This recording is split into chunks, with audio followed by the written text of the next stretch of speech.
अण्णा जेवाय जेवाय जेवाय जेवाय अण्णा जेवा जेवा जेवा. म्हणजे मला असं नेहमी वाटतं तुमच्याकडे बघून का देवानं मला लय लवकर जन्माला घातलं हो. वाचलो मी. त्यांना मग पाया पडू दे पडू दे पाया पडू दे. तुम्ही आज तिघ इथं आला आमच्या महाराष्ट्राचे एवढे सुपरस्टार आमच्या कार्यक्रमात आले. झालं हसून. हा एक ट्रायल बॉल होता. हा आता 7वा प्रश्न आहे. पुन्हा एकदा नशिबाचा कौल. वेगवान तोच नशीबवान. आणि हा आहे तुमच्यासाठीचा 7वा प्रश्न. नुकत्याच प्रसिद्ध झालेल्या मनुष्यबळ विकासाच्या सर्वेक्षणानुसार मुंबईकर पुरुषाचे सरासरी आयुष्य किती वर्षाचे आहे? पर्याय आहेत. पर्याय क्रमांक 1 52, पर्याय क्रमांक 2 56, पर्याय क्रमांक 3 60 आणि पर्याय क्रमांक 4 63.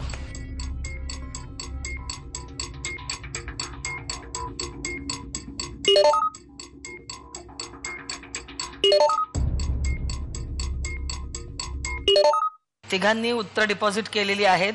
काय दिले उत्तर अंकुश? पर्याय क्रमांक 56. भरत?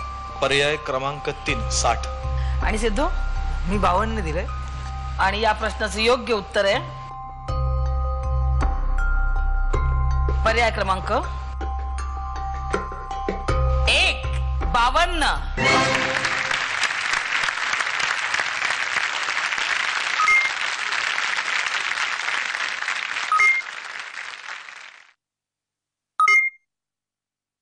मनुष्यबळ विकासाच्या सर्वेक्षणानुसार दुर्दैवाने मुंबईतल्या पुरुषाचं सरासरी आयुष्य 52 हे आलेलं आहे. आणि मुंबईतल्या स्त्रीचं सरासरी आयुष्य आहे 58 वर्ष. आणि दोघांचं मिळून जर ॲव्हरेज काढलं, सरासरी काढली तर त्याची 56 आहे. त्यामुळे पण सगळ्यांनीच काळजी घ्यायला हवी आहे, याचा विचार करायला हवाय. तुझा नशिबाचा कौल बघूया, कारण तो एकटा तूच खेळू शकणार आहेस. अच्छा, मला मिळाले का ते? हो. त्यात -10 आहे तू. अरे तुझं एकट्याचं उत्तर बरोबर होतं, त्यामुळे नशिबाचा कौल तुलाच आजमावता येणार आहे आता.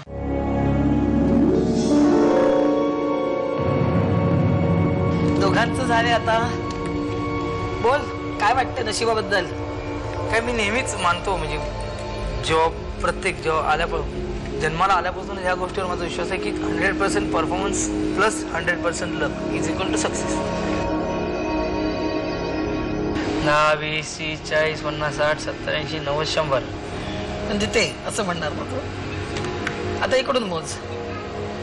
10 20 30 40. अटक मटकचा वेळीचा टकचा गोड गोड हे चला गोड आहे. गोड जे गोड कडू असेल ते गोड मानून घेऊ. आणि तुझ्या नशिबाचा कौल आहे +10. आले बाबा आले. त्यामुळे आता तुझ्या खात्यात 10% जमा झालेले आहे. थँक्यू. तुम्हा दोघांचे उत्तर चुकलेलं होतं आणि मी तिघांनी मिळून मला शिक्षा फरमावली होती. त्यामुळे आता शिक्षा मी देणार आहे तुम्हाला. शिक्षा अशी आहे की भरत, तू तुझं एक गाणं अगदी अख्ख्या महाराष्ट्रात गाजतंय, गोड गोजिरी, तो डान्स. तर तो डान्स तू करायचास. या अंकुशराव, या इकडे या. गाणं म्हणणार कोण? तूच म्हण ना, तो स्वतःच म्हणायचा ना. गाणं म्हणणार. गोड गोजिरी लाज लाजरी ताई तू होणार नवरी, फुला फुलांच्या बांधून मंडप घाला होता.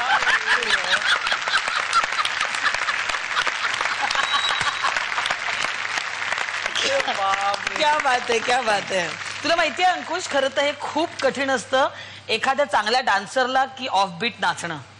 खरी गोष्ट. खूप कठीण असतं ते. आणि म्हणजे मी बऱ्याचदा अनुभवते, कारण कॉमेडी करायची असली की ऑफबीटच आपल्याला करायला लागतं. आणि तू खूप छान केलं असते.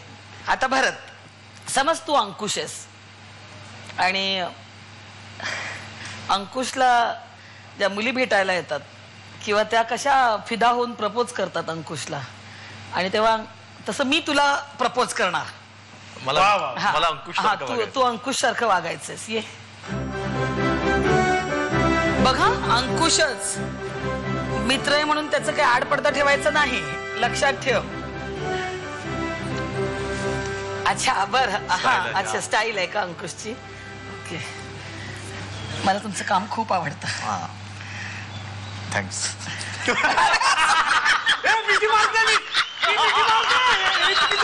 चुकीचं आहे प्लीज प्लीज भरत मी ना नजर टाकली थँक्स.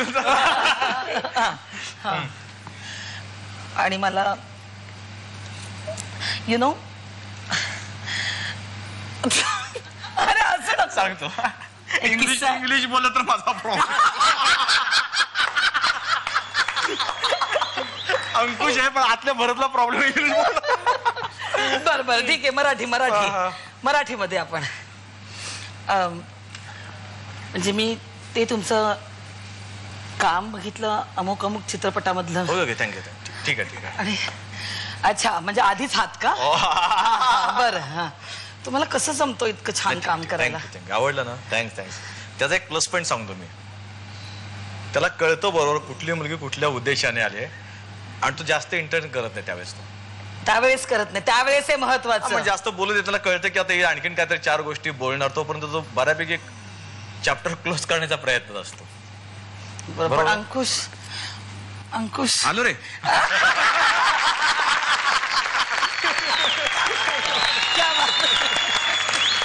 अंकुश माझा फार जुना मित्र आहे. म्हणजे तुम्हालाही माहिती आहे मी किंवा केदार आणि अंकुश आमच्या तिघांमध्ये आम्ही त्याला प्रचंड रिस्पेक्ट करतो वेगळ्या अर्थाने. कारण आम्ही त्याला नेहमी म्हणतो बघ आमच्या तू देखण आहेस तर ते सगळं करायचं बरं का. म्हणजे कुठल्या अर्थाने एक तो आमचा स्टार हिंदी मधले जसे आमचे काय पण ज्यांना पाहतो ना रे काय दिसतो काय आहे तर आमचा मित्र तो आहे मराठीतला आणि मराठीचा इतका जवळचा मित्र आहे तर त्याने तसं वागायला हवं. त्या पद्धतीने तर त्याला आम्ही नेहमीच म्हणतो की तू वाग तसा तू दाखव बिंदास आणि तू चिकणायस देखणायस आहे आणि तो तसा वागतो. पण त्या अशा गोष्टी करताना तो कुठेही घाणेरडपणा केला नाही आतापर्यंत कधी केलेला नाहीये याची मी तुम्हाला खात्री आणि ग्वाही देतो. बघ तुझा मित्र किती तुझी बाजू सांभाळून घेतोय.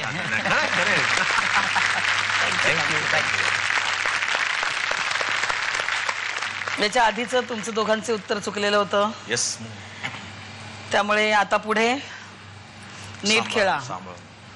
8व्या प्रश्नाला आपल्याकडे जॅकपॉट हा पर्याय असतो.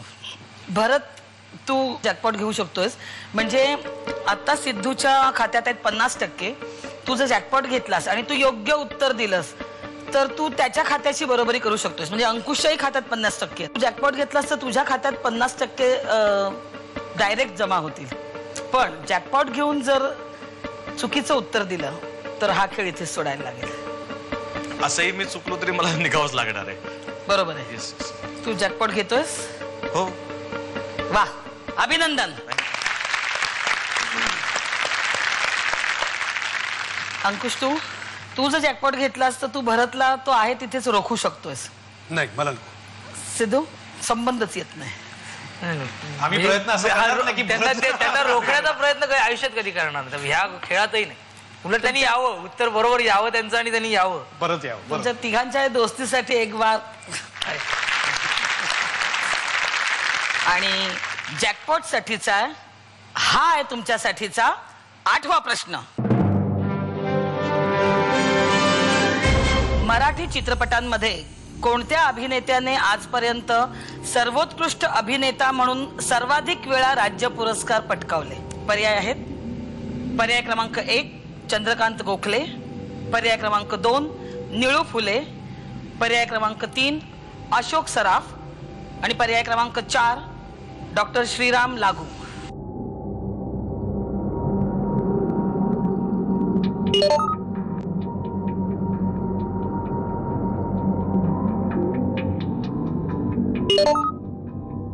सिद्धू कुठल्या पर्यायांमध्ये कन्फ्युजन आहे तुझं? नाही असं गोंधळ नाही कारण सर्वोत्कृष्ट अभिनेता असतो. खलनायक ही कॅटेगरीच नसते आपल्या राज्य पुरस्कार सोहळ्यामध्ये. नाही आपल्याकडे सर्वोत्कृष्ट अभिनेता म्हणूनच. काय उत्तर दिलेस तू? चंद्रकांत गोखले. म्हणजे हा गेस आहे. Okay okay. भरत अशोक मामा अशोक सराफ. तुला खात्री आहे? मी जेवढे पुरस्कार सोहळे पाहिलेत ज्यावेळेस मला कळत होतं तर बऱ्याचदा अशोक मामाच दिसले होते मला त्या बघते बक्षीस घेताना. आणि अंकुश ह्यावरून निष्कर्ष काढणं चुकीचं आहे, पण तरी सुद्धा मी 3:30च्या वेळेला अशोक सराफांच्या घरी गेलो होतो. तर घरामध्ये म्हणजे हे फक्त राज्य पुरस्कार नव्हते, पण इतके पुरस्कार होते त्यांना, ते थक्क झालं होतं बघून. मला असा प्रश्न पडला की आता अजून एक जर पुरस्कार वाढला तर त्याने एक वेगळं घर घ्यावं लागेल, इतके पुरस्कार होते. तर मला असं वाटतं की अशोक मामा असतीलच. आणि या प्रश्नाचं योग्य उत्तर आहे पर्याय क्रमांक 3, अशोक सराफ.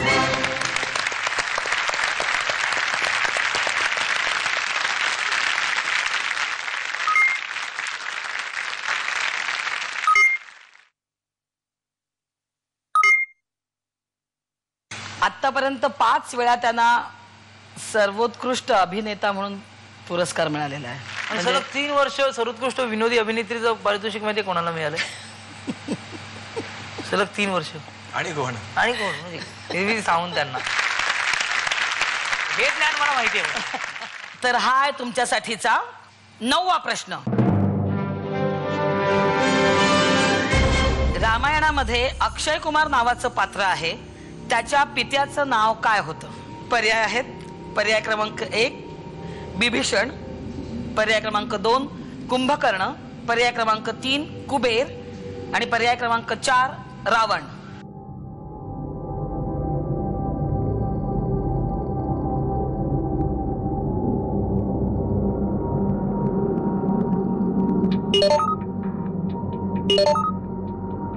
कुठल्या पर्यायांमध्ये गोंधळ आहे तुझा? 4 होते.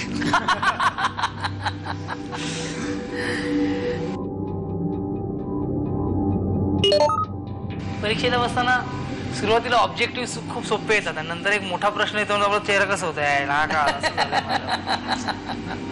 ऑब्जेक्टिव्ह बरोबर आलेत. मी आपलं असंच दिलंय माझं. काय उत्तर दिलेस तू? कुंभकर्ण. माहित नाही काही. अंकुश, विभीषण. तुला काही माहिती आहे? तसं कन्फर्म नाही सांगता येणार, पण मला असं वाटतं की जेव्हा लढाई वगैरे झाली त्यावेळेला ज्यांनी साथ दिली ते विभीषण होते रामाबरोबर. तर मला असं वाटतं की त्यावेळेला त्यांनी आपल्या फौजेसह आपल्या घरातल्या लोकांना देखील त्या युद्धासाठी तयार केलं होतं. आणि सिद्धू?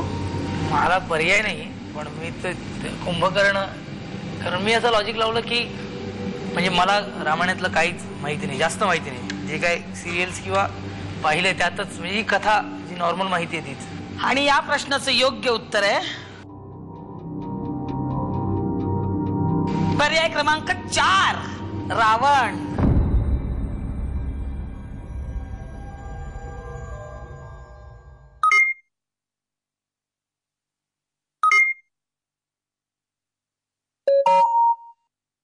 रावणाला 2 मुलं, एक मेघनाद आणि दुसरा अक्षय. त्याला अक्षय कुमारच म्हणायचे. सिद्धू, तुझं सलग दुसरं उत्तर चुकलंय, त्यामुळे तुला हा खेळ इथेच सोडावा लागतो. काही प्रॉब्लेम नाही. उलट खूप बरं वाटतंय की हप्ताबंद सारख्या कार्यक्रमात येऊन एका चांगल्या कारणासाठी इथे खेळणं. आणि हे दोघे आहेतच ऐशी बरं काय, पण राहिलो असं तर मजा आली असते आणखीन, असं वाटतंय मला. नाही, मलाही तसंच वाटतंय की तुम्ही तिघेही शेवटपर्यंत खेळावेत अशी माझी खूप इच्छा होती, पण खेळ आहे.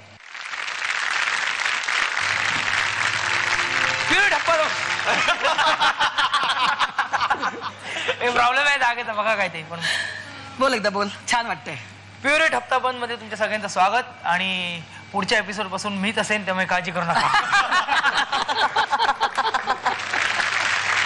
थँक्यू, मजा आली. आणि तुम्हाला दोघांना ऑल दी बेस्ट. सर मग जास्त लांब जाऊ नको. मी इथे all the best sir. Thank you. Sir taxi बरं 10% द्या ना, टॅक्सीला पैसे